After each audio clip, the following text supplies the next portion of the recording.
Using the cursor. Change the cursor appearance to the EBL cursor by a series of right clicks in the chart display area, and click on any object in the chart to determine the bearing and range from the ownship. This will be displayed in the EBL information window.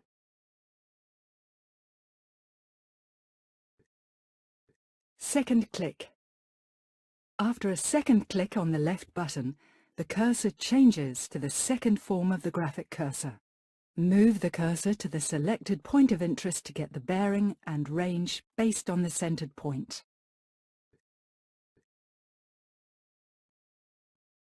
The EBL display. Change the data in the EBL display by pressing Tab to edit the position or bearing and range manually. Use the arrows or cursor to select the input fields. Confirm your input with Enter and finish with Apply.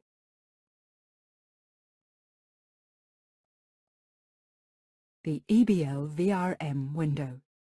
The EBL VRM window is intended for activating and adjusting two independent EBL VRMs.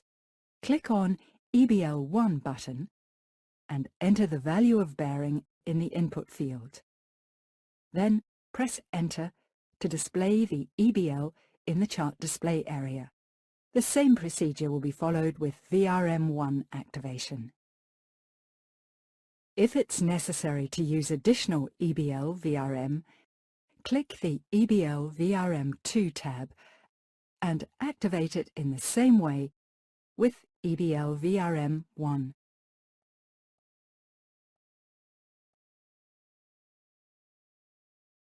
The EBL VRM display control panel.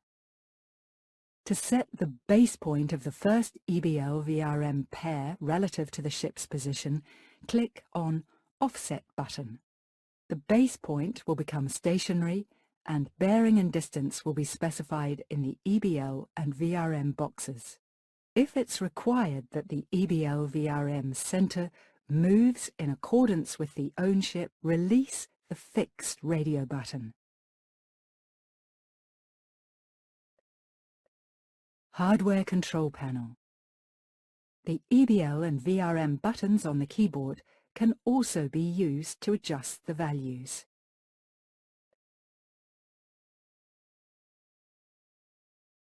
Quick Distance tool.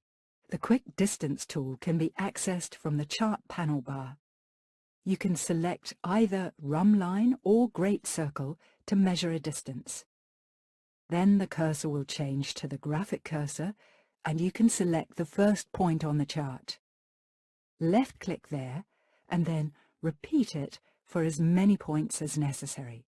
The distance from one point to the next will be displayed in a text box together with the bearing and the total distance. End the function with a right-click or the Cancel button.